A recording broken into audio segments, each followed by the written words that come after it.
রাজনৈতিক বিষয়টাই তো মূল আলোচনার কেন্দ্রবিন্দু। সেই রাজনীতির ক্ষেত্রে আমি বলবো যে সারা দুনিয়া জুড়ে নেতৃত্ব নির্বাচন, কি নির্বাচন? নেতৃত্ব নির্বাচন, এটা হলো রাজনীতির মুখ্য পয়েন্ট। আরে কথা বলেন, এত রাজনীতি, এত মারামারি, এত কাটাকাটি কি জন্য? নেতৃত্ব নিয়েই তো। এই নেতৃত্ব কিভাবে নির্বাচিত হবে? এই যে 90 সাল থেকে যে শুরু হয়েছে বাংলাদেশে কারাকারি আর মারামারি, শেষ হয়েছে? একবার শুনলাম তত্ত্বাবধায়ক সরকার, আরেকবার শুনি তত্ত্বাবধায়ক সরকার পাগলের প্রলাপ, আরেকবার শুনি এইটা সেটা।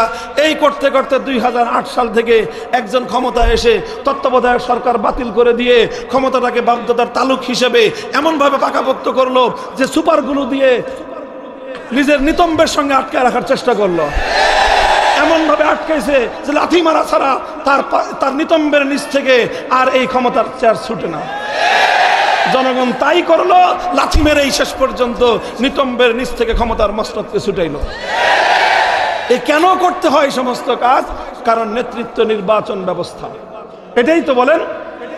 আচ্ছা, নেতৃত্ব নির্বাচনের এই যে প্রসঙ্গ, এটাই হলো সারা পৃথিবীর সমস্ত রাজনৈতিক দলগুলোর মূল ফোকাস পয়েন্ট, যে কিভাবে নেতৃত্ব নির্বাচিত হবে, কিভাবে প্রধানমন্ত্রী নির্বাচিত হবে, কিভাবে রাষ্ট্রপ্রধান নির্বাচিত হবে। এই বিষয়টাই রাজনীতির মুখ্য পয়েন্ট। এই পয়েন্ট নিয়ে যদি আমি প্রশ্ন করি যে নেতৃত্ব নির্বাচন করবার কি ফর্মুলা তোমার কাছে আছে, আমার প্রশ্নটা আগে বুঝেন। আগে যেরকম একটা প্রশ্ন করেছিলাম যে 700 কোটি মানুষের অর্থনৈতিক সমস্যার সমাধান দেওয়ার কি ফর্মুলা তোমার কাছে আছে, এই প্রশ্নের জবাব একমাত্র ইসলাম দিতে পেরেছে, অন্য কোনো ধর্মাবলম্বীদের কাছে নাই। ঠিক তেমনি ভাবে আমার দ্বিতীয় প্রশ্ন হলো যে এই যে রাজনীতি পলিটিক্সের মূল ফোকাস পয়েন্ট যেটা, সেটা হলো নেতৃত্ব নির্বাচন পদ্ধতি। আমি এবার প্রশ্ন করলাম সারা দুনিয়ার সমস্ত ধর্মাবলম্বীদের কাছে, নেতৃত্ব নির্বাচন করবার কি ফর্মুলা তোমার কাছে আছে বলো। প্রথমেই বলি মোদিজির কাছে কতই বেটা, তোর ধর্মগ্রন্থ গীতা তুই সহ তার বিজেপির যা আছে সব মিলে বস, পুরা গীতা উল্টা 3 বার 4 বার 5 বার উল্টা। এরপরে তোমার ধর্মগ্রন্থের রেফারেন্স দিয়ে তুমি বলো আমার কাছে তোমার ধর্মগ্রন্থ কি বলে, তোমার হিন্দু ধর্ম কি বলে, নেতৃত্ব নির্বাচন করবার ফর্মুলা কি। বৌদ্ধরা বলো, খ্রিস্টানরা বলো, ইহুদিরা বলো, কারো কাছে কোনো জবাব নাই, সব সাইলেন্ট, সব নীরব। যদি বলেন মুসলমানদের কাছে নেতৃত্ব নির্বাচন করবার কি ফর্মুলা আছে, আমি দ্ব্যর্থহীন ভাবে এর জবাব দিব ইসলামের কাছে নেতৃত্ব নির্বাচন করবার শুধু ফর্মুলা নয়, বরং এই মহাবিশ্বের মধ্যে সৃষ্টির শুরু থেকে কিয়ামত পর্যন্ত বিশ্বব্যাপী নির্বাচন ব্যবস্থা, নেতৃত্ব নির্বাচনের সর্বশ্রেষ্ঠ ব্যবস্থা, নির্ভুল ব্যবস্থা একমাত্র ইসলামের কাছেই আছে।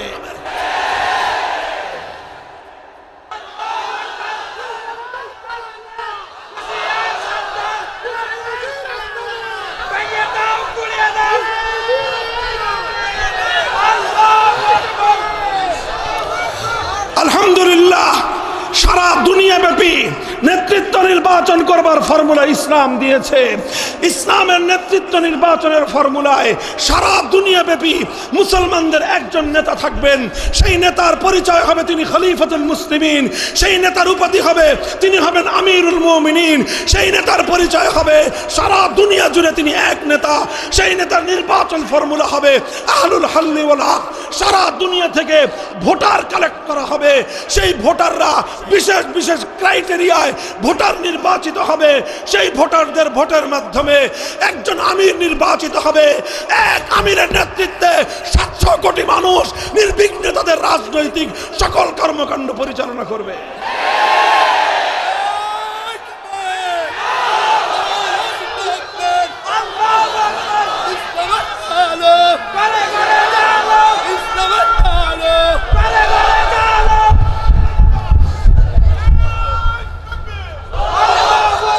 মুহতারাম হাজিরিন, ঠিক এভাবে নেতৃত্ব নির্বাচনের ক্ষেত্রে ইসলামের কাছে ব্যবস্থা রয়েছে। ঠিক একইভাবে নেতৃত্ব নির্বাচিত হওয়ার পর রাষ্ট্র কিভাবে পরিচালিত হবে, বিশ্বকে কিভাবে পরিচালনা করা হবে, গোটা এই জাতির যত সদস্য আছে সব সদস্যের প্রতিটি ইন্ডিভিজুয়াল ব্যক্তির সমস্যাগুলো কিভাবে সমাধান করবেন নেতা, সেই নেতা নিজের ইচ্ছামতো সমাধান দিলেই হবে না, তার সামনেও ইসলাম একটা সম্পূর্ণ রূপরেখা দিয়ে রেখেছে। আমি এই রাজনীতির পার্টেই আরেকটা প্রশ্ন করি, সেই প্রশ্নটা খুব গুরুত্বপূর্ণ প্রশ্ন। যে কোনো রাষ্ট্রই হোক, যে কোনো ধর্মের আলোকেই পরিচালিত হোক, সেই রাষ্ট্রের মধ্যে অন্যান্য ধর্মাবলম্বীরা থাকবে কি থাকবে না? কথা বলেন। মুসলমানরা যদি ইসলামী রাষ্ট্র গঠন করে, সেই রাষ্ট্রে সংখ্যালঘুরা থাকবে কি থাকবে না? হিন্দু ধর্মাবলম্বীরা থাকবে কি থাকবে না? বৌদ্ধ, খ্রিস্টান, ইহুদি, অন্যান্য ধর্মাবলম্বীরা থাকবে কি থাকবে না? থাকবে। আচ্ছা, তর্কের খাতিরে মেনে নিলাম হিন্দুরা তোমরাও একটা হিন্দু রাষ্ট্র গঠন করলা, প্রশ্নের জবাব দাও, তোমার রাষ্ট্রে মুসলমান থাকবে কি থাকবে না? খ্রিস্টানরা ধরে নিলাম তোমার ধর্মের আলোকে তুমি একটা রাষ্ট্র গঠন করলা, তোমার রাষ্ট্রে মুসলমান থাকবে কি থাকবে না? তোমার রাষ্ট্রে সংখ্যালঘু ইহুদি থাকবে কি থাকবে না?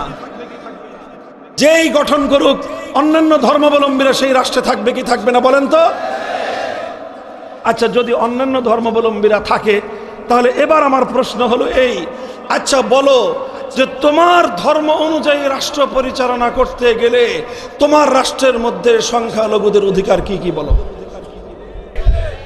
তোমার রাষ্ট্রের সংখ্যালঘুদের জান, মাল, ইজ্জত, আব্রু এবং তার ধর্মীয় স্বাধীনতা রক্ষা করবার কি ব্যবস্থা, কি গ্যারান্টি তোমার ধর্ম দিয়েছে বলো? যদি বলি যে হিন্দুরা বলো যে তোমার ধর্মগ্রন্থের রেফারেন্স দিয়ে বলো যে তোমার রাষ্ট্রে যে সকল মুসলিম সংখ্যালঘুরা থাকবে, সেই মুসলমানদের ধর্ম পালনের কতটুকু স্বাধীনতা তুমি দিবা? সেই রাষ্ট্রে যদি কোনো মুসলমান গরু জবাই করে গরুর গোশত খেতে চায়, তুমি কি করবা বলো? তোমার রাষ্ট্রের মধ্যে যদি কোনো মুসলমান সেখানে আল্লাহু আকবারের 5 বারের আযান দিয়ে নামাজ পড়তে চায়, বলো তোমার হিন্দু ধর্ম, বলো তোমার বৌদ্ধ ধর্ম, বলো তোমার খ্রিস্ট ধর্ম, ইহুদি ধর্ম, বলো তোমার ধর্মের আলোকে মুসলমানদের এই ধর্মীয় অধিকারের ব্যাপারে কি করবা? জবাব তাদের কাছ থেকে জানেন, পরে আমার কাছ থেকে শুনে যান। জবাব হলো নীরব, বোবা, কোনো জবাব নাই। কারণ তাদের ধর্মে সংখ্যালঘুদের ব্যাপারে কি অধিকার সংখ্যালঘুরা পাবে কিচ্ছু বলা নাই। এবার যদি জিজ্ঞাসা করেন যে হুজুর, আপনি তো ইসলামকে নিয়ে গৌরব করছেন, অহংকার করছেন, একমাত্র ইসলামকে পূর্ণাঙ্গ জীবন ব্যবস্থা বলে আপনি দাবিও করছেন, আপনার ইসলাম ধর্ম অনুযায়ী যদি রাষ্ট্র পরিচালিত হয়, তাহলে সেই ইসলামী রাষ্ট্রের মধ্যে সংখ্যালঘুদের অধিকার কি? আল্লাহু আকবার। আমি আমার কথা বলতে হবে না, আমি যদি শুধুমাত্র আমার আল্লাহর কোরআনের আয়াত, আমার আল্লাহর পয়গম্বরের সহি হাদিসগুলো বলতে থাকি, ব্যাখ্যা করতে করতে রাতটা ফুরিয়ে যাবে, সংখ্যালঘুদের অধিকারের কথা বলা শেষ হবে না। আমার আল্লাহর পয়গম্বর বলে দিবেন, আল খামরু লাহুম কাল খাল্লি লানা ওয়াল খিনজিরু লাহুম কাশ-শাতি লানা। যদি আমি তো তোমাকে জিজ্ঞাসা করেছিলাম তোমার হিন্দু রাষ্ট্রে একজন মুসলমান গরুর গোশত খাওয়ার অধিকার পাবে কি পাবে না, জবাব কি হতে পারে? আজকে উগ্রবাদী ভারতের দিকে তাকিয়ে দেখুন। তুমি যদি গরুর গোশত খেতে চাও, তোমাকে লাশ হতে হবে, তোমাকে মেরে ফেলবে, টুকরো টুকরো করা হবে, নির্যাতন করা হবে, তোমার বাড়িঘর আগুন দিয়ে পুড়িয়ে দেওয়া হবে। এটাই যদি হয় তোমার হিন্দু রাষ্ট্রের স্যাম্পল, আমরা মেনে নিলাম যে এটাই হলো তোমাদের আদর্শ। আর আমাদেরকে যদি জিজ্ঞাসা করো মুসলিম রাষ্ট্রের মধ্যে একজন হিন্দু শুয়োরের গোশত খেতে পারবে কি পারবে না, আমি পরিষ্কার ভাষায় আমার নবীর সহিহ হাদিস পাঠ করে তোমাকে শোনায় দিব, একজন মুসলমান যেভাবে বকরির গোশত খেতে পারবে, একজন হিন্দু খ্রিস্টান ঠিক একইভাবে শুকরের গোশত খেতে পারবে। যদি জিজ্ঞাসা করো মদ পান করতে পারবে কিনা, আমি সেটাও তোমাকে বলে দিব, একজন মুসলমান যেভাবে জুস পান করতে পারবে, একজন মুসলমান যেরকম সিরকা পাস পান করতে পারবে, শরবত যেমন একজন মুসলমানের পান করার অধিকার রয়েছে, মদ পান করবার অধিকার একজন অমুসলিমের রয়েছে। এবার শুয়োর আর মদ থেকে শুরু করলাম। আর কি শুনতে চাও তোমরা বলো? এটা আমার কথা না তো ভাই। কেউ সুর আর মদের কথা শুনে বলেন না যে হুজুর এখান থেকে শুরু করলেন কেন? আর এটা আমার নবী বলেছেন এই জন্য বললাম। এটা কোনো ব্যাখ্যার কথা না, এটা আমার নবীর হাদিসের সরাসরি অনুবাদ। যে মুসলমানরা যেরকম মুসলিম রাষ্ট্রের মধ্যে সিরকা এবং জুস পান করার অধিকার রাখে, অমুসলিম নাগরিকরা মুসলিম রাষ্ট্রের মধ্যে মদ্যপান করার অধিকার সেভাবেই রাখে। সুতরাং কোনো একজন মুসলিম যদি কোনো একজন অমুসলিমের একটা মদের মটকা ভেঙে ফেলে, ইসলামী রাষ্ট্রের আদালত বলবে তুমি তাকে জরিমানা দাও। ইসলাম বলবে কোন একজন মুসলিম যদি কোন একজন অমুসলিমের একটা শূকরের বাচ্চা মেরে ফেলে, তাহলে ইসলামী আদালত সেই মুসলিমকে বলবে যে তুমি একটা মুসলমানের বকরির বাচ্চা মারলে যেভাবে তাকে ক্ষতিপূরণ দিতে হতো, একজন অমুসলিমের শূকরের বাচ্চা তুমি হত্যা করেছো, তার ক্ষতিপূরণ দাও। যেই ইসলাম তোমার মদের নিরাপত্তা দিতে পারলো, যে ইসলাম তোমার শূকরের বাচ্চার নিরাপত্তা দিতে পারে, সেই ইসলাম থেকে তুমি আর কোন নিরাপত্তার ব্যাপারে শঙ্কিত বলো? তোমার ধর্মের সমস্ত, তোমার ধর্ম পালন করবার যত নিরাপত্তা ইসলাম দিবে, সব নিরাপত্তা ইসলাম দিবে। তুমি কি দিবা বলো? তুমি ইসলামকে কি দিবা সেটাও ইসলাম বলে দিয়েছে। মুসলমানরা, মুসলিম নাগরিকরা মুসলিম রাষ্ট্রকে যাকাত ফান্ডে যাকাত দিবে, অন্যান্য ফান্ড থেকে ফান্ড কালেকশন হবে, আর এগুলো মুসলিম রাষ্ট্র প্রপার ডিস্ট্রিবিউশন করে মুসলমানদের দারিদ্র বিমোচনের সমস্যার সমাধান করবে। অমুসলিম যেহেতু সে অমুসলিম, যাকাত যেহেতু একটা ফরজ ইবাদত, অমুসলিমের জন্য কোনো ফরজ ইবাদত নাই, সুতরাং তার কাছ থেকে যাকাত নেওয়া যায় না। অথচ মুসলিমকে যেমন সার্ভিস দিতে হয়, পুলিশ যেমন মুসলমানকে সেবা দিবে, পুলিশ যেমন মসজিদের নিরাপত্তা দিবে, পুলিশ তো মন্দিরের নিরাপত্তা দিবে। পুলিশ যেমন মুসলমানের গরু ছাগলের নিরাপত্তা দিবে, পুলিশ তো ঠিক একইভাবে অমুসলিমের শুয়োর আর মদের নিরাপত্তাও দিবে। দেখ মাগনা আসবে, হ্যাঁ?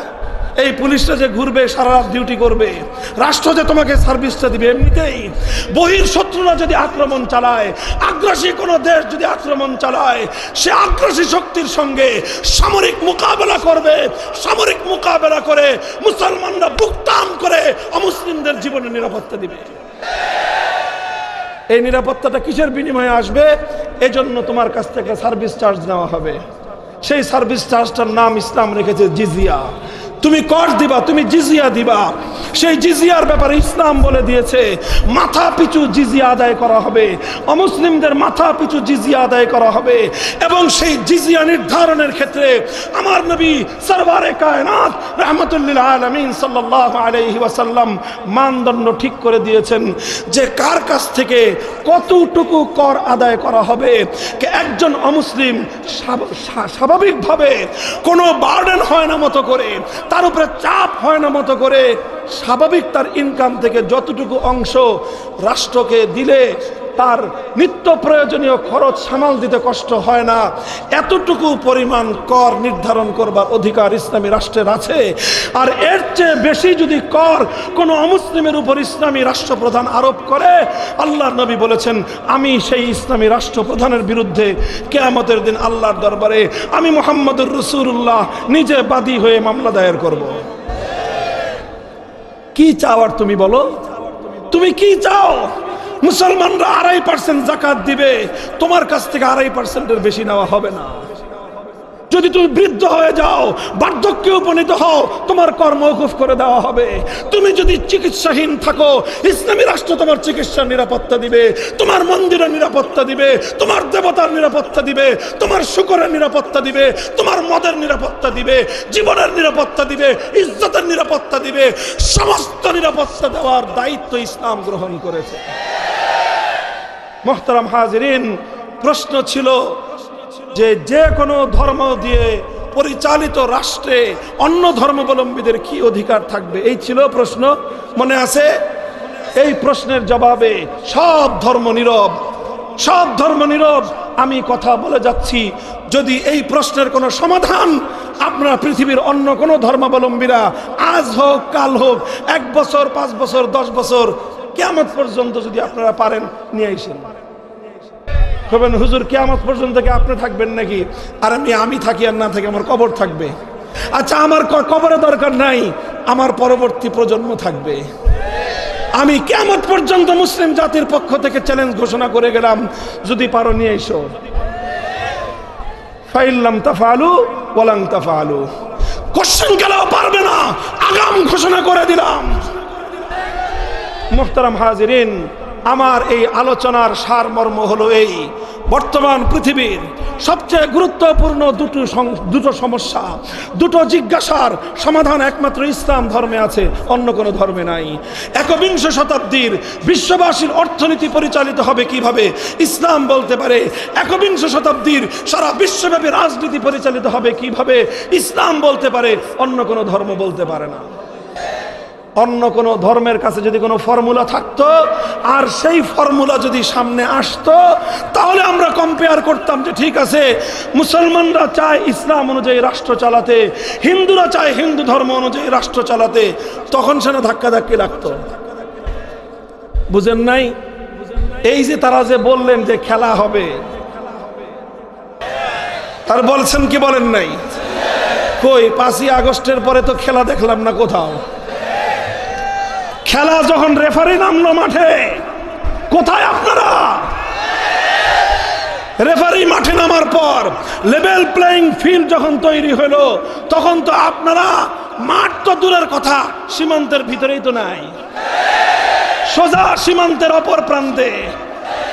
খেলা হবে কেমনে? খেলা হতে হলে তো আগে আপনাকে টিম গঠন করতে হবে, তারপরে সেই টিমের তালিকা দিতে হবে যে এই যে আমার টিমের 11 জন খেলোয়াড়ের তালিকা, অধিনায়কের নাম হলো শেখ হাসিনা, তারপর স্ট্রাইকারের নাম হলো ওবায়দুল কাদের। নাম নিয়ে আসেন 11 জনের প্লেয়ার, আমরাও দিব 11 জন প্লেয়ার, এরপরে সেনা খেলা হবে। আপনারা তো নাই, খেলা হবে কিভাবে? অর্থাৎ যখন খেলার সময় এসেছে, এক পক্ষ উপস্থিত আরেক পক্ষ নাই, এটা খেলার রুল অনুযায়ী বলা হয় ওয়াক ওভার। এটা এমনিতেই ডিক্লেয়ার হয়ে যায় যে তুমি বিজয়ী, তুমি পরাজিত। আমি ঘোষণা করলাম, আসো আসো, আমরা ইসলাম অনুযায়ী ইসলামী রাষ্ট্র পরিচালনা করতে চাই, আমরা পূর্ণাঙ্গ রূপরেখা দাখিল করব। কিভাবে রাষ্ট্র চলবে, কিভাবে অর্থনীতি চলবে, কিভাবে পররাষ্ট্র মন্ত্রণালয় চলবে, কিভাবে স্বরাষ্ট্র মন্ত্রণালয় চলবে, রাষ্ট্রের প্রত্যেকটা সেক্টর সম্পর্কে বিস্তারিত রূপরেখা ইসলাম ধর্মের কোরআন এবং সুন্নাহ থেকে রেফারেন্স সহ আমরা পূর্ণাঙ্গ রূপরেখা দাখিল করব 24 ঘন্টার পরের মধ্যে। আর অন্য ধর্মাবলম্বীদেরকে 24 বছর টাইম দিলাম, যা নিয়ে আস। 24 বছরের মধ্যে তোমরা তোমাদের ধর্ম অনুযায়ী একটা রাষ্ট্রের প্রত্যেকটা সেক্টরের সমস্যার সমাধান বলতে তোমার ধর্ম কি বলেছে সাবমিট করো। সাবমিট করার পরে কম্পেয়ার হবে, আন্তঃধর্মীয় একটা টিম গঠন করা হবে। সেই ধর্ম বিশেষজ্ঞরা তারা সব মিলে যাচাই বাছাই করে সিদ্ধান্ত দিবে যে কোন ধর্মের ফর্মুলাটা একবিংশ শতাব্দীর জাতি ধর্ম নির্বিশেষে প্রত্যেক ধর্মাবলম্বীদের জন্য অধিক কল্যাণকর হতে পারে, তারপরে সিদ্ধান্ত হবে। অত দূর যাওয়া লাগবে না, কারণ তারা এরকম কোনো ফর্মুলা দিতেই পারবে না, তাদের ধর্মগ্রন্থেই এগুলো নাই।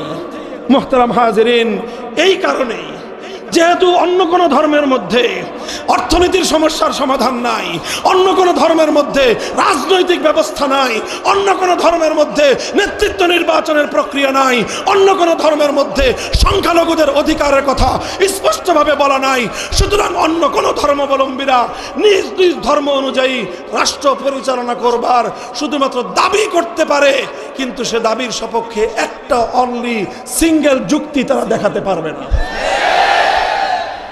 এই কারণেই যেহেতু তাদের কাছে নাই, মুসলমানদের কাছে আছে, এখন শুধুমাত্র ইসলামকে ঠেকানোর জন্যই এক নতুন ফর্মুলা তারা আবিষ্কার করেছে। এই কথাটা ভালো করে বুঝেন, যেহেতু তাদের কাছে নাই, ইসলামের কাছে আছে, ইসলাম পারে সব দিতে। আর এজন্যই মুসলমানরা 1000 বছর পর্যন্ত এই পৃথিবীকে পরিচালনা করেছে, ইসলাম ধর্ম অনুযায়ী পরিচালনা করেছে, রাষ্ট্র চলেছে ইসলাম অনুযায়ী, নেতা নির্বাচিত হয়েছে ইসলাম অনুযায়ী, সংখ্যালঘুরা অধিকার পেয়েছে ইসলাম ধর্ম অনুযায়ী, সারা পৃথিবীতে শান্তির রাজ কায়েম হয়েছে ইসলাম অনুযায়ী।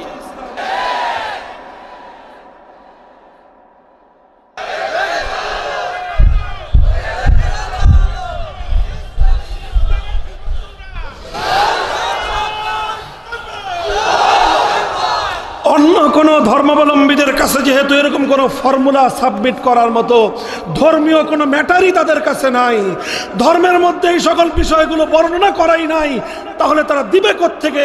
দিলে নিজেদের পক্ষ থেকে বানায় দিতে হবে। ইসলামের পক্ষ থেকে কোনো কিছু বানায় দিতে হবে না, সব মূল কথা কোরআন হাদিসের মধ্যে বর্ণিত আছে। যেহেতু তাদের কাছে নাই, আছে আমার কাছে। এখন তো প্রতিযোগিতার সময় যখন আসে, আমি সাবমিট করব, তারা করবে না, আমি অকবার পাবো, সারা পৃথিবীতে যুক্তির আলোকে ইসলামী রাষ্ট্র বাস্তবায়িত হয়ে যায়। এই জন্য তারা যুক্তির আলোচনায় আসবে না, যুক্তির আলোচনায় আসবে না। তারা এবার পেছন দরজা দিয়ে ইসলামকে ঘায়েল করবার জন্য নতুন ফর্মুলা আবিষ্কার করেছে। সেই ফর্মুলাটার নাম হলো ধর্মনিরপেক্ষতাবাদ। আমরা যে বলি ধর্মনিরপেক্ষতাবাদ একটা কুফরি মতবাদ, এমনিতেই বলি না, বরং এই পৃথিবীতে সবচেয়ে বড় কুফরি মতবাদের নাম সেকুলারিজম। সবচেয়ে বড় কুফরি মতবাদ সেকুলার ধর্ম। সেকুলারিজম শুধুমাত্র একটা মতবাদ নয়, এটা একটা ধর্মের নাম।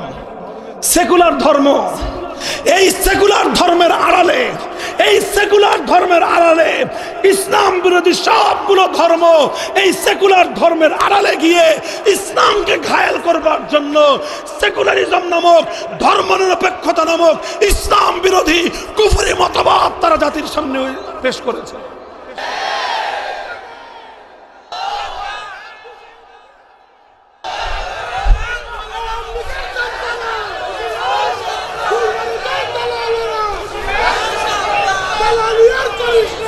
এই জন্য তারা বলে কি, এই জন্য তারা নতুন তথ্য আবিষ্কার করেছে, নতুন দর্শন আবিষ্কার করেছে, নতুন থিওরি আবিষ্কার করেছে।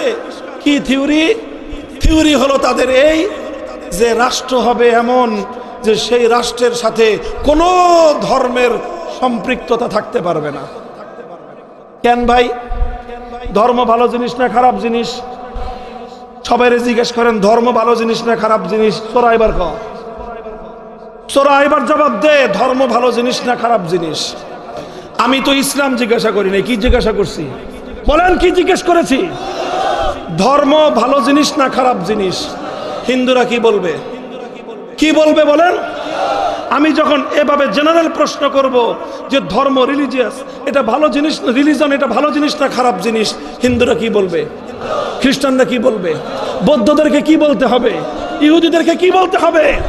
মুসলমানরা তো ভালো বলবেই। তো যদি ধর্ম ভালো জিনিস হয়, তাহলে রাষ্ট্র এবং রাজনীতির সাথে সম্পর্ক থাকবে না কেন? এই চোরের দল বল,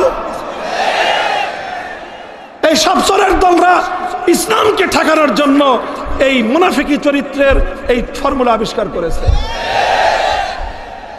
যে তোমার যদি ধর্ম যদি ভালো জিনিস হয়ে থাকে, তাহলে রাষ্ট্র এবং রাজনীতির সঙ্গে ধর্মের সম্পর্ক থাকবে না কেন? আসল কাহিনী কি? একটা গল্প বলি। আপনাদের এই দক্ষিণবঙ্গেই আমাদের রক্তের সম্পর্ক। আমার নানার বাড়ি গ্রেটার খুলনায়, বাগেরহাটের মোল্লাহাট থানায়। এই এলাকার একটা গল্প আছে, আমার নানার বাড়িতে আছে, আপনাদের এলাকায় থাকবে স্বাভাবিক। গল্পটা হলো, এক তো বলে গোয়ালা, গোয়ালা আছে না? গোয়ালা কাদেরকে বলে? দুধ বিক্রি করে। এদেরকে কি বলে? গোয়ালা ছাড়া আর কি বলে? ঘোষ বলে, গোয়ালা বলেন, সুন্দর ভাষা, এটা সারা বাংলাদেশে বলে। আর এগুলো বলে কিষান। কিষান বলে না? কৃষক। কৃষক আর গোয়ালা, গোয়ালাও গরু পালে, কৃষকও গরু পালে। পালে কিনা? গোয়ালা গরু পালে কেন? দুধ বিক্রি করার জন্য। কৃষক গরু পালে কি জন্য? হাল চাষ করার জন্য। কথা ঠিক? কৃষকের আসল টার্গেট থাকে দুইটা বলদ চাষ পালা, কারণ হাল চাষ তো আর গাই দিয়ে হবে না ভালো, তো বলদ পালবে। এখন বলদ তো শুধু পাললে লস, এই জন্য সাথে দুইটা গাইও পালে, ঠিক না? এখন গাই পাললেই তো বাছুর হয়। এখন কৃষকের বাড়িতেও বাছুর হয়, গোয়ালার বাড়িতেও বাছুর হয়। এখন গোয়ালার গাই যখন বাছুর দেয়, ওলান ভর্তি দুধ থাকে, ওই দুধ করে কি গোয়ালা? এই সব দুধ দহন করে নিয়ে বাজারে বিক্রি করে। একেবারে চিপাইতে চিপাইতে শেষ পর্যন্ত পারে না রক্ত বের করতে, সব দুধ চিপাই নিয়ে তারপর ওটার সঙ্গে পারলে আর একটু দুধ পানি মিশায়, এরপরে দিয়ে বাজারে বিক্রি করে। এলো গোয়ালা, তাই না? বাছুর তো দুধ পায় না। আর কৃষকের বেচারার তো দুধ বেচার কোনো উদ্দেশ্য না তার, ও মাঝে মাঝে বিক্রি করলে করে, না হলে ওই দুধ তার বাচ্চারা খায় আর গরুর বাছুর খায়। তো এই জন্য কৃষকের বাছুর সবসময় দুধ পায়, এই দুধ পায় আর দুধ খায়। মায়ের বুকের দুধ খেয়ে তো এই কৃষকের বাছুর হয় হৃষ্টপুষ্ট, মোটা তাজা, এটা খুব চঞ্চল হয়। বাচ্চারা তো এমনিই চঞ্চল থাকে। আপনি একটা বাচ্চা খুব সভ্য ভদ্র, যদি ওরা বলেন 10 মিনিট বসে থাকবা, 1.5 বছরের বাচ্চা, পারবেন চুপ করে বসায় রাখতে? মানুষের বাচ্চাকেই আপনি 10 মিনিট নীরবে বসায় রাখতে পারবেন না, বাইন্ধে রাখতে হবে। তাহলে এমনি বসায় রাখতে পারবেন না, কারণ বাচ্চার মধ্যে সেই স্বভাব আল্লাহ দেন নাই। ও চঞ্চলতাটাই হলো বাচ্চার সৌন্দর্য। তো মানুষের বাচ্চার যদি চঞ্চলতা সৌন্দর্য হয়, তো গরুর বাছুরের কি অবস্থা? তো গরুর বাছুর কিন্তু খুব দৌড়ায়। এখন গোয়ালার বাছুর আর কৃষকের বাছুর দুটোটা মাঠে একসাথে। এখন কয় আয় আমরা প্রতিযোগিতা করি। কিসের প্রতিযোগিতা? কৃষকের বাছুর কয় আয় এখান থেকে দৌড় দেই, ওই যে 3 মাইল দূরে নদীর কূলে কে আগে যেতে পারে। এখন গোয়ালার বাছুর চিন্তা করে, যদি দৌড় দেই, ও তো সকালে দুধ খেয়েছে, আর আমার দুধ তো সব বাজারে গেছে, আমার তো পেটে নাই দুধ। 3 দিন পর্যন্ত 1 ফোঁটা দুধ চোখে দেখি না, এই ঘাস মাস খায় কোনো রকম পাইতে রয়েছি। এনে দৌড় দিলে আমি 1.5 মাইল যেতে, ও 3 মাইল চলে যাবে। এখন গোয়ালার বাছুর কয় যে না, এই কষ্ট করে দৌড় প্রতিযোগিতার দরকার নাই, আমরা অন্য একটা প্রতিযোগিতা করি। কি প্রতিযোগিতা করবি? কয় দুজন বসে দেখি কে বেশি নেজ নাড়াইতে পারে। বুঝেন নাই কথা? মানে আইলসামি কে বেশি করতে পারে। এখন আইলসামির দিক থেকে তো গোয়ালার বাছুর আইলসামির দিক থেকে তো 1 নম্বর, কারণ সে না খেয়ে দুধ সব বিক্রি করে, তাকে হৃষ্টপুষ্ট না করার কারণে এখন সে দুর্দান্ত গতির দৌড়াতে সে পারে না। এখন প্রতিযোগিতার প্রশ্ন আসলেই গোয়ালার বাছুর কয় আয় লেজ নাড়াই, কৃষকের বাছুর বলে আয় দৌড় লাগাই। এখন যখনই আসলো আসো, সারা দুনিয়াতে আমরা এই মানব জাতির কল্যাণকর ধর্মগুলো দিয়ে মানুষের সমাজ এবং রাষ্ট্রকে আমরা পরিচালনা করি। ইসলাম বলে যে আসো দৌড় প্রতিযোগিতা লাগাই, অন্য সব ধর্মাবলম্বীরা বলে আসো নেজ নাড়াই।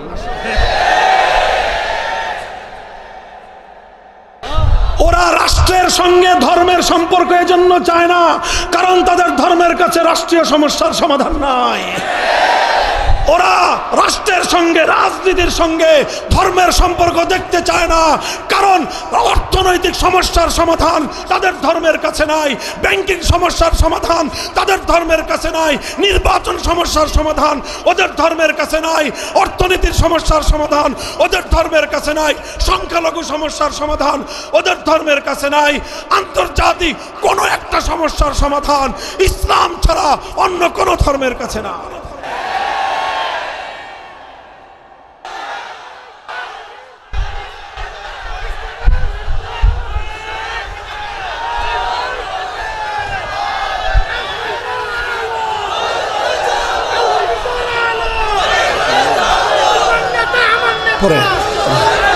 বসেন, এই হলো মুসলমানদের মধ্যে একদল এই অমুসলিমদের খপ্পরে পড়েছে, ওরাও রাজি হয়ে গেছে আয় তুইও লেজ নাড়াইবি আমরা লেজ নাড়াই। এই কৃষকের বাছুর বলদজানি কথাকার, তুই লেজ নাড়াইবি কেন? তুই লেজ নাড়াবি কেন? তুই কি তোর মায়ের বুকের দুধ খাস নাই? এই মুসলমান হীনমন্যরা, ইসলামী রাজনীতি বাদ দিয়ে গণতন্ত্রের রাজনীতি করো, আব্রাহাম লিঙ্কনের রাজনীতি করো, লজ্জা লাগে না? এই মুসলমান ইসলামের সন্তান হয়ে, আল কোরআনের অনুসারী হয়ে, মুহাম্মদুর রাসূলুল্লাহর উম্মত হয়ে, কার্ল মার্কস, মাও সেতুং, লেনিনের আদর্শের রাজনীতি করো।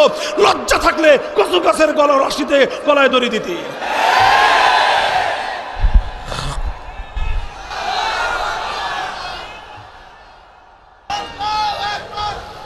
অমুসলিমরা তো কথা বলবেই যে আসো এমন রাষ্ট্র করি যে রাষ্ট্রের সঙ্গে ধর্মের সম্পর্ক থাকবে না। কেন বলবে ওরা এই কথা? কারণ ওদের ধর্মে সমস্যার সমাধান নাই। তা আমি কেন বলবো? কারণ আমার ধর্মে তো সমস্যার সমাধান আছে। শুধু সমাধান নয়, বরং সর্বশ্রেষ্ঠ সমাধান আছে। গণতন্ত্রের চেয়ে ইসলাম বেটার ব্যবস্থা, সমাজতন্ত্রের চেয়ে ইসলাম বেটার ব্যবস্থা, পুঁজিবাদের চেয়ে ইসলামী অর্থনীতি বেটার ব্যবস্থা, সারা দুনিয়ার কার্ল মার্ক্সীয় মতবাদের চেয়ে ইসলামী অর্থনীতি বেটার ব্যবস্থা। এটা শুধু আমাদের কথা নয়, বরং কালের হাজার বছর শত বছরের পরীক্ষায় চূড়ান্তভাবে মানোত্তীর্ণ কথা।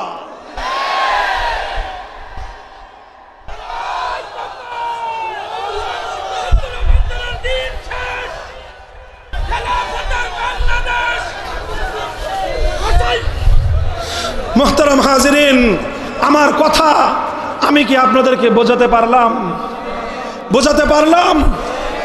ধর্মনিরপেক্ষতার গীত কারা গায় বুঝতে পেরেছেন? ধর্মনিরপেক্ষতার গীত হিন্দু গাইতে পারে, কারণ হিন্দু ধর্মের কাছে মুসলমানদেরকে মোকাবেলা করার মতো সেকুলারিজমের এই হাতিয়ার ছাড়া অন্য কোনো হাতিয়ার নাই। বৌদ্ধ, খ্রিস্টান, ইহুদিবাদীরা তারা মুসলমানদেরকে ঠেকাবার জন্য ধর্মনিরপেক্ষতার গান গাইতে পারে, কিন্তু কোন মুসলমানের সন্তান ধর্মনিরপেক্ষতার এই হাতিয়ার দিয়ে ইসলামকে ঠেকাবার জন্য যদি মাঠে নামে, এটা হবে তার জন্য আত্মঘাতী সিদ্ধান্ত। তোমরা যদি কেউ গর্দভের বাচ্চা হয়ে থাকো, তুমি থাকো গাধার বাচ্চা। আমরা গাধার বাচ্চা নই, আমরা ইসলামের কোন হীনমন্য মুসলিম নই, আমরা অজ্ঞ এবং মূর্খ মুসলিম নই, আমরা ইসলাম নিয়ে গৌরব এবং অহংকারকারী মুসলিম, আমরা ইসলামকে পূর্ণাঙ্গ জীবন ব্যবস্থা বিশ্বাসকারী মুসলিম। এবার আসেন, এতক্ষণ বুঝের কথা বলেছি, এতক্ষণ যুক্তির কথা বলেছি, এতক্ষণ তর্কের কথা বলেছি। এই তর্ক, এই যুক্তি, এই শিক্ষা যাদের কান দিয়ে না ঢুকবে, যারা এটা বুঝতে না পারবে, এবার পরিষ্কার তাদের কাছে আমাদের আলটিমেটামের ভাষা হলো এই: মুসলমানদের বাংলাদেশ এটা হবে আল কোরআনের বাংলাদেশ। এদেশের সংবিধান হবে আল কোরআনের সংবিধান, এদেশের রাষ্ট্র ব্যবস্থা হবে ইসলামের রাষ্ট্র ব্যবস্থা।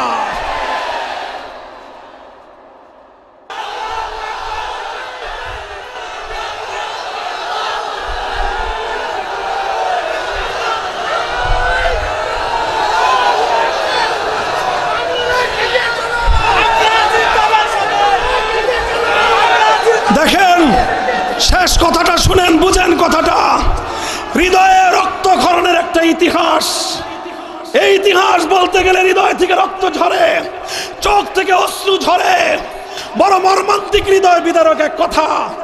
এভাবে ইসলাম অনুযায়ী রাষ্ট্র পরিচালনা করবার জন্য, আল্লাহর কোরআনের আইন দিয়ে সমাজকে পরিচালনার স্বপ্ন নিয়ে আমার বাংলাদেশের, আমাদের পূর্বপুরুষরা, আপনার দাদা, আমার দাদা, আপনার বাবা, আমার বাবারা সেই ব্রিটিশ আমল থেকে লড়াই করেছে, যুদ্ধ করেছে, রক্ত দিয়েছে, জীবন দিয়েছে। রক্তের নজরানা দিয়ে এদেশের প্রতি ইঞ্চি মাটিকে খরিদ করেছে। কেন করেছে? এই ভারতের গোলামি করার জন্য, ভারতের সেবাদাস হওয়ার জন্য। 1947 সালে বাড়ির কাছের দিল্লিকে আমরা লাথি মেরেছি, বাংলাদেশের চতুর্পার্শ্বের এই ভারতকে আমরা তালাক দিয়েছি, দিল্লিকে আমরা লাল কার্ড দেখিয়েছি। আমরা সেই 2000 মাইল দূরত্বের পশ্চিম পাকিস্তানিদের সঙ্গে গাঁটছড়া বেঁধেছি শুধু একটা কারণে, অন্য কোনো বিষয় ছিল না। ওদের সঙ্গে আমাদের আলগা কোনো পীড়িত ছিল না। একটা বিষয় ছিল আমাদের পূর্বপুরুষদের দীর্ঘদিনের কামনা, দীর্ঘদিনের অন্তরের তামান্না, হৃদয়ের তামান্না। এমন একটা মানচিত্র পাবো, এমন একটা ভূগোল পাবো, এমন একটা রাষ্ট্র পাবো যে রাষ্ট্রে আমরা না খেয়ে থাকলে না খেয়ে থাকবো, খেতে না পারলে 3 বেলার জায়গায় 1 বেলা খাবো, প্রয়োজন আমরা পেটে পাথর বাঁধবো। কিন্তু এমন একটা রাষ্ট্র চাই যে রাষ্ট্রের সংবিধান হবে আল কোরআন। এমন একটা সমাজ চাই যেই সমাজটা পরিচালিত হবে সোনার মদিনার মুহাম্মদ আরবির খেলাফতের আদর্শ অনুযায়ী। এই জন্যই আমরা 47 সালে ওদেরকে তালাক দিছি। এরপরে তার কোনোদিন তোমাদের সঙ্গে আমাদের সংসার করার কথা হয় নাই। কিন্তু 71-এর স্বাধীনতার পরে এই ভারতের প্রধানমন্ত্রী শ্রীমতী ইন্দিরা গান্ধী খুব চাতুর্যের সাথে শেখ মুজিবুর রহমান সাহেবকে বোকা বানাইছেন, অথবা তিনি বুঝে হোক না বুঝে হোক, আমি ভালো বললাম যে না বুঝে করেছেন, বোকামি করেছেন। আর যদি বলেন যে না আমাদের নেতা না বুঝে করেন না বুঝে করেছেন, তাহলে বলবো বুঝে শুনে দেশটা বিক্রি করেছেন। এখন আপনারাই সিদ্ধান্ত নেন, বুঝে করেছেন না না বুঝে করেছেন। না বুঝে করলে বোকা হয়েছেন, বুঝে করলে গাদ্দারি করেছেন। পরিষ্কার কথা, 1971 সালের মুক্তিযুদ্ধের আগে বাংলাদেশে কোনোদিন ধর্মনিরপেক্ষতার কথা বলা হয় নাই, বরং বলা হয়েছে সম্পূর্ণ এর বিপরীত কথা। 70-এর জাতীয় নির্বাচনের আগে এই শেখ মুজিবুর রহমান সাহেব, এই আওয়ামী লীগ, এই নৌকা মার্কা জাতীয় ইশতেহার, নির্বাচনী ইশতেহার দেয় কি দেয় না? 70-এর আওয়ামী লীগের নির্বাচনী ম্যানিফেস্টোতে কি ছিল? চ্যালেঞ্জ করলাম, আমি 70-এ জন্মগ্রহণ করি নাই, ইতিহাস পড়েছি, ইতিহাস পাতায় আছে। চ্যালেঞ্জ করলাম, 70-এর আওয়ামী লীগের নির্বাচনের ইশতেহারে কথা ছিল পরিষ্কার, বিজয়ী হতে পারলে কোরআন সুন্নাহ বিরোধী কোনো আইন করবেন না। বলবেন হুজুর সেই ইশতেহার তো 5ই আগস্ট অফিস টফিস সব জ্বালায় দিছে, ওই ইশতেহার এখন নাই। অফিস জ্বালাইছে, সুধা সদন তো আছে শ্বশুর বাড়ি, সুধা সদন কিন্তু ওনাদের আপার শ্বশুর বাড়ি, ওটা ডক্টর ওয়াজেদ মিয়ার বাড়ি। ওয়াজেদ মিয়ার ডাক নাম ছিল সুধা মিয়া, এই জন্যই সুধা সদন বলে। ধানমন্ডিতে ওই বাড়িটা আছে এখন ওনাদের, ওই বাড়িতে তো কেউ আক্রমণ চালায় নাই। 32 নম্বরেও গেছে পাবলিক, কিন্তু শ্বশুর বাড়ি কেউ চিনতে পারে নাই। আছে তো ওখানে আপনাদের 70-এর নির্বাচনের ইশতেহারের কপি আছে না? যদি বলেন যে নাই, বাংলাদেশের স্বাধীনতার ইতিহাসের দলিল ঘরে ঘরে সংরক্ষিত আছে। 70-এর নির্বাচনে আপনারা এই ওয়াদা করেছিলেন, চ্যালেঞ্জ করলাম। আমার এই কথা যদি ভুল প্রমাণিত হয়, লাখো মানুষের মজলিসে বলতেছি, আর কোনোদিন মাইকে মামুনুল হক কথা বলবে না। তোমরা নির্বাচনী ইশতেহার দিয়েছিলা, অঙ্গীকার করেছিলা কোরআন সুন্নাহর বিরুদ্ধে কোনো আইন করবে না। এদেশের মানুষ তোমাদের নৌকা মার্কায় সিল মেরেছিল, বাক্স এমন ভাবে পড়ছে, নিরঙ্কুশ সংখ্যাগরিষ্ঠতা পেয়েছো। ওরা ক্ষমতা দেয় নাই, 9 মাসের মুক্তিযুদ্ধ করতে হয়েছে। 71-এর 16ই ডিসেম্বর দেশটা স্বাধীন হয়েছে। তারপরে এই 16ই ডিসেম্বর পর্যন্ত 9 মাস শেখ মুজিবুর রহমান সাহেব কই ছিলেন? না, পশ্চিম পাকিস্তানে ছিলেন। ওনারা বলেন যে উনি সেখানে গ্রেফতার ছিলেন, বন্দী ছিলেন, এবং অনেকে বলেন তিনি সেখানে আপ্যায়িত হয়েছেন। সেটা যাই হোক, বন্দীও ছিলেন, আপ্যায়নও করেছে তারা। তারপরে 16ই ডিসেম্বরের পরে মুক্তি পেয়ে লন্ডন গেছেন, শ্রীমতী ইন্দিরা গান্ধীর সঙ্গে ওনার সাক্ষাৎ হয়েছে। আসার সময় ইন্দিরা গান্ধী ওনার মুজিব কোটের পকেটে সিরকুট ধরায় দিয়েছে, আর বলে দিয়েছে বাংলাদেশে যাও, এমন একটা সংবিধান দিবা যেই সংবিধানের মাধ্যমে চিরদিনের জন্য তোমার বাংলাদেশ হবে ভারতের গোলাম। এর নাম হলো 72-এর সংবিধান। এই 72-এর সংবিধানটা 71-এর চেতনাকে ধ্বংস করার সংবিধান। 72-এর সংবিধান বাংলাদেশকে ভারতের গোলাম বানানোর সংবিধান। 72-এর সংবিধান মুক্তিযুদ্ধের চেতনাকে গলা টিপে হত্যা করার সংবিধান। আর এই 50 বছর ধরে বাংলাদেশের মানুষকে 71 71 71 বলে বলে 72-এর ভেজাল চেতনা খাওয়ানো হয়েছে।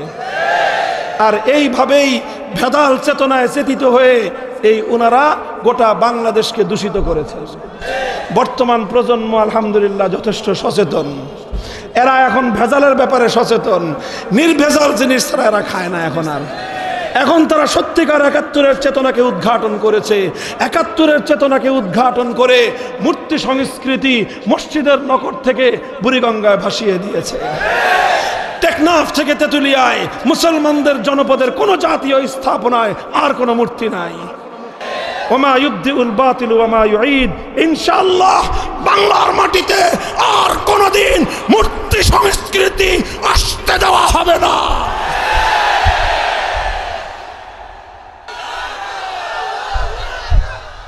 তারা মনে করেছিল 2008 সালে এই ভিনদেশী সেবাদাসী ক্ষমতায় আসার পর আবার নতুন করে সংবিধানের মধ্যে ভারতের দালালির সেই চুক্তি, সেই মূলনীতি, ধর্মনিরপেক্ষতা, এটা বাংলাদেশের সংবিধানে থাকার কথা নয়। এটা হলো ভারতের সংবিধান থেকে কপি করা হয়েছে বাংলাদেশে। এই সংবিধান ভারতের সংবিধান থেকে কপি করে বাংলাদেশে ধর্মনিরপেক্ষতাকে যুক্ত করে বাংলাদেশকে ভারতের আদলে গড়বার একটা অলিখিত দাসত্বের চুক্তি ছিল তাদের সঙ্গে। 2008 সালে ক্ষমতায় এসে 15 বছর পর্যন্ত সে ওটাকেই রপ্ত করেছে, চেতনা ওইভাবেই চেষ্টা করেছে। করতে করতে 5ই আগস্টের বিপ্লব সংগঠিত হয়েছে। এই 5ই আগস্টের বিপ্লবের পর ভারতের সেবাদাসী এখান থেকে লাথি খেয়ে উষ্টা খেয়ে ওই তাদের কোলে গিয়ে আশ্রয় গ্রহণ করার পর ওদের এখন মাথা খারাপ হয়ে গেছে। এখন তারা আমার বাংলাদেশের উপ হাই কমিশন আগরতলার মুসলমানদের বাংলাদেশের হাই কমিশনে হামলা চালায়, লাল সবুজের পতাকায় আগুন ধরায়, বাংলাদেশের মুসলমানদেরকে গালাগালি করে পাগলের মতো আচরণ করতেছে। 15টা বছর পর্যন্ত এদেশের মানুষের অধিকারগুলোকে তোমরা বুটের তলায় পিষ্ট করেছো। 15 বছরের কথা বাদ, আমরা বহু আগে থেকেই বলেছিলাম বাংলাদেশকে যদি স্বাধীন, স্বনির্ভর, আত্মমর্যাদাপূর্ণ জাতি হিসেবে মাথা উঁচু করে দাঁড়াতে হয়, সীমান্তের অপর প্রান্তে প্রভুদেরকে তাদেরকে নমনম করা ছাড়া তাদের সঙ্গে অধিকারের আদায় দাবির অধিকার নিয়ে কথা বলতে হবে, অধিকারের দাবি নিয়ে কথা বলতে হবে। আমাদের কথাগুলো অনেকের কাছেই এতদিন ভালো লাগতো না, তবে আলহামদুলিল্লাহ এখন সকলের কান দিয়ে পানি ঢুকেছে। এই গত 3 দিন আগে সরকার প্রধান, মাননীয় প্রধান উপদেষ্টা সারা দেশের সব ধরনের সকল রাজনৈতিক দলগুলোকে ডাকছেন, সব ধর্ম নেতাদেরকে ডেকেছেন, সবাইকে ডেকে এখন বলছেন এই যে আধিপত্যবাদী আচরণ, বাংলাদেশের আত্মমর্যাদাকে ক্ষুণ্ণ করবার যে আগ্রাসী মনোভাব পার্শ্ববর্তী রাষ্ট্রের, এর বিরুদ্ধে গোটা বাংলাদেশকে আজ ঐক্যবদ্ধ হতে হবে। আমি যেই কথা বলেছি, আমার কথার মধ্যে হিন্দু ভাইদের প্রতি কোনো বিদ্বেষ নাই, বৌদ্ধ ভাইদের প্রতি কোনো বিদ্বেষ নাই, খ্রিস্টান ভাইদের প্রতি কোনো বিদ্বেষ নাই আমাদের মধ্যে। আমি শুরুতেই ভাই বলে সম্বোধন করেছি, শেষেও ভাই বলে সম্বোধন করে শুধু এতটুকু বলেছি, রিয়ালিটি মেনে নাও। এই কথাটুকুই শুধু বলেছি, রিয়ালিটি। তোমার ধর্মে রাজনীতি নাই, আমার ধর্মে রাজনীতি আছে, শুধু এই কথাটুকু মেনে নাও। সুতরাং তোমার ধর্মের কাছে রাজনৈতিক সমস্যার সমাধান নাই, আমার ধর্ম অনুযায়ী এই পৃথিবীর সর্বশ্রেষ্ঠ রাজনৈতিক সমাধান আমার ধর্মের কাছে আছে। সুতরাং তোমার কাছে যেটা নাই সেটা তুমি আমার কাছ থেকে নাও ভাই। তোমার বাড়িতে নুন না থাকলে তুমি আমার বাড়ি থেকে নাও, আমার বাড়িতে দুধ না থাকলে আমি তোমার বাড়ি থেকে দুধ নেই, আমার বাড়িতে ভাত রান্না না হলে আমি তোমার বাড়ি থেকে ভাত নেই, আমার বাড়িতে তরকারি না থাকলে তোমার বাড়ি থেকে তরকারি নেই, তোমার বাড়িতে রুটি না থাকলে তুমি আমার বাড়ি থেকে রুটি নাও। তোমার কাছে রাজনৈতিক আদর্শ নাই, আমার কাছে রাজনৈতিক আদর্শ আছে, তুমি আমার রাজনৈতিক আদর্শ নাও। তোমার কাছে অর্থনীতির সমস্যার সমাধান নাই, আমার কাছে অর্থনীতির সমস্যার সমাধান আছে, তুমি আমার কাছ থেকে অর্থনীতির সমস্যার সমাধান নাও। তোমার ব্যবসায় টাকার প্রয়োজন হলে তুমি মুসলমানের কাছ থেকে তো লোন করো, তুমি আমার কাছ থেকে ইসলামী অর্থনীতি, ইসলামী রাজনীতি লোন নাও।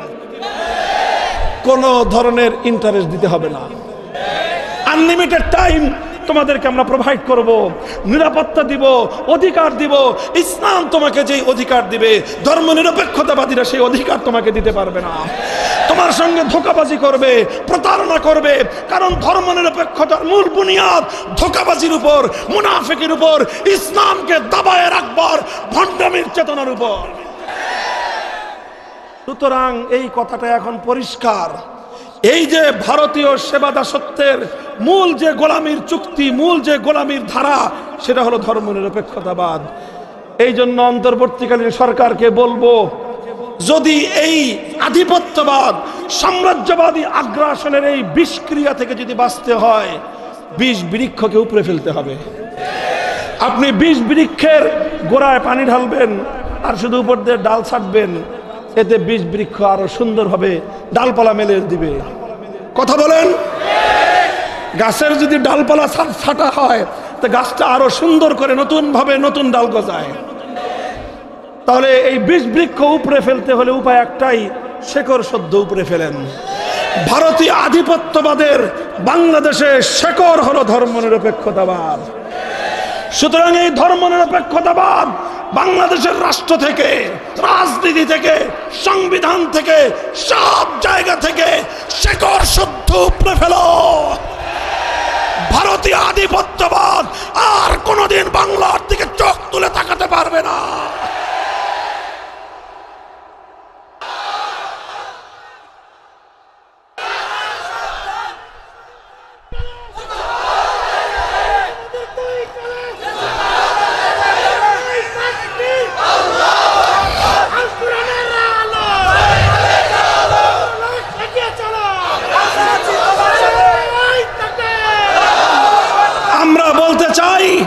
বর্তমানে বাংলাদেশের একটা গুরুত্বপূর্ণ এজেন্ডা হলো ভারতীয় আধিপত্যবাদ রুখে দাঁড়াও।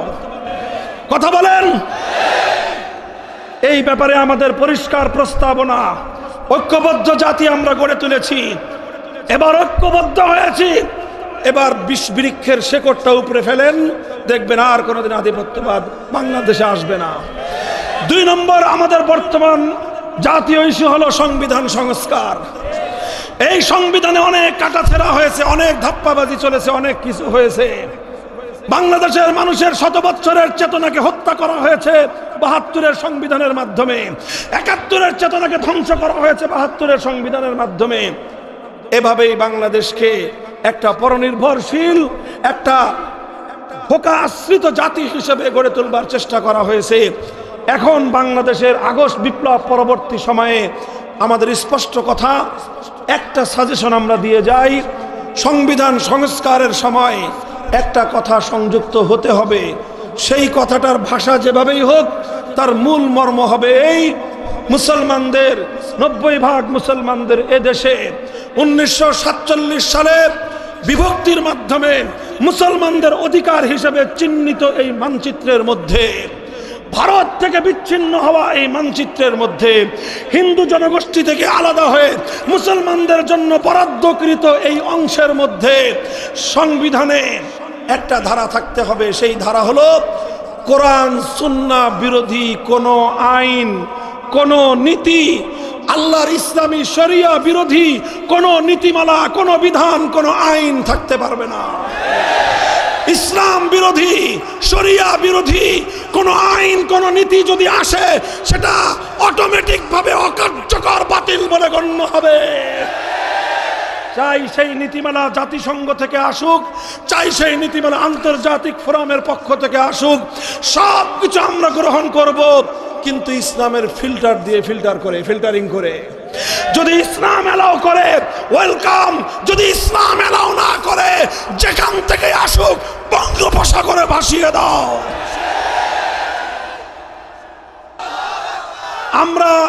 আমরা আজকে সংবিধান সংস্কারের জন্য এই প্রস্তাবনা তুললাম আমি, যে কোরআন সুন্নাহ বিরোধী অথবা ইসলামী শরিয়া বিরোধী কোনো আইন, কোনো নীতিমালা, কোনো ধারা বাংলাদেশে গ্রহণযোগ্য হবে না। আপনারা একমত? একমত আছেন তো? হাত নামান। লাখো জনতার, বাংলাদেশের মানুষের হৃদয়ের এই আকুতি, শত বছরের আমাদের পূর্বসূরীদের আত্মদান, হাজারো লাখো শহীদের রক্তের ঋণ শোধ করেন এবার। আগস্ট বিপ্লবের পর হাতে পায়ে ধরে বলছি, এবার আমাদের এই প্রাণের দাবিটুকু মেনে নেন। যদি না মানেন,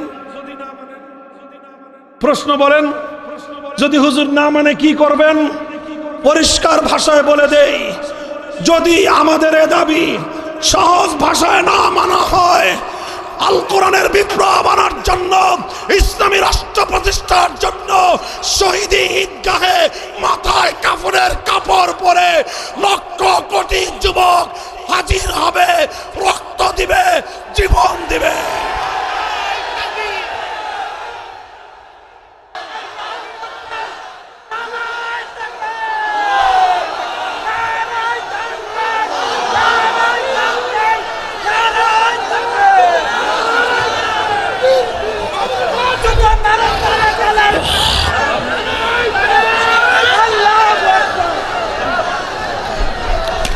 আলহামদুলিল্লাহ, আল্লাহ পাক কবুল করেন।